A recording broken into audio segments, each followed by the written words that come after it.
been quite a year for this Lady Eagle. No, Gretchen, not you, but another Lady Eagle who was able to capture almost every single individual award out there while giving her school their very first UAAP volleyball crown. She won Best Server, Best Scorer, Season MVP, Finals MVP, and Champion in the last UAP Season 76. And you know, Boom, I've had the pleasure of knowing Eliza as her teammate and friend. And I think what sets her apart is not just her excellence in volleyball, but her ability to be a responsible daughter and a responsible student. She's a very humble athlete too. Indeed. Now, find out how this phenom manages to balance sports, school, and do more.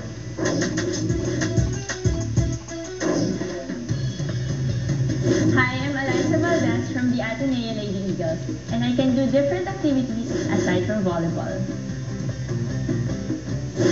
I do volleyball.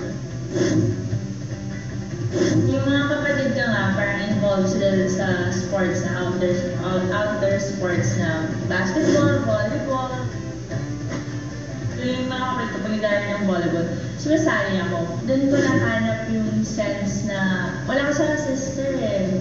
So, pag nagdadaro ako, syempre mga teammates ko din, may lalaki, may babae. So, nung mga babae na talaga yung kalaro ko, parang na-feel ko na parang nagkakaroon ko ng kapatid na girls. Since team sport din siya, so sobrang saya kasi pag team, parang mafe-feel mo na parang may someone to back you up. Siguro yun yung pinaka-nagustuhan ko sa volleyball. May tao lagi na sumusuporta sa'yo, kahit anong mangyari.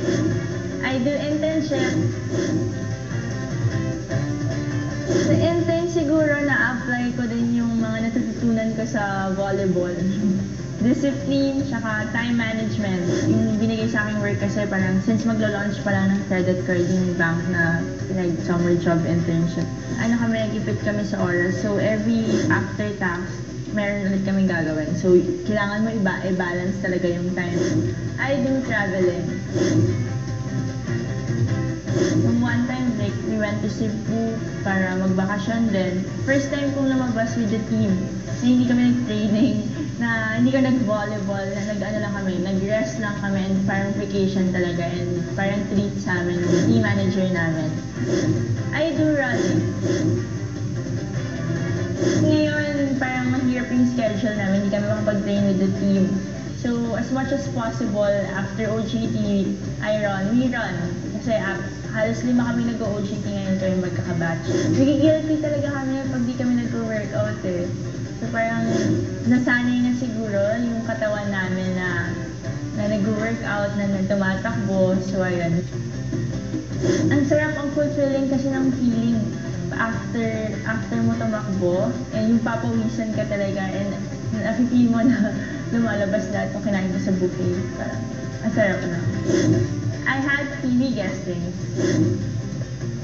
Kasi after the championship, syempre madami rin nag-invite sa amin to go sa parang guesting. So, syempre we're all excited. Sobrang fun! Parang we didn't expect something na ganun yung approach. I mean, ganun yung pagtanggap din sa amin ng mga nag-i-invite sa amin na nanonood din pala sila ng volleyball and they're really excited na parang ma-meet kami and makita kami. So, parang sobrang fun. And siyempre, hindi naman namin usually ginagawa yun. So, parang we've learned so many things talaga from that guesting. Ayun, sobrang fun and oh my God, nakita ko yung ultimate crush ko talaga. So, sobrang saya. Kasi, parang nag-joke lang kami, parang pag nakita talaga si selfie kami or magpapapicture or i-hug talaga namin. Girls, thank you so much for being with us here on Ask. Hi, I'm Eliza Valdez and I like to do more every game day. He is only one of 2 Filipino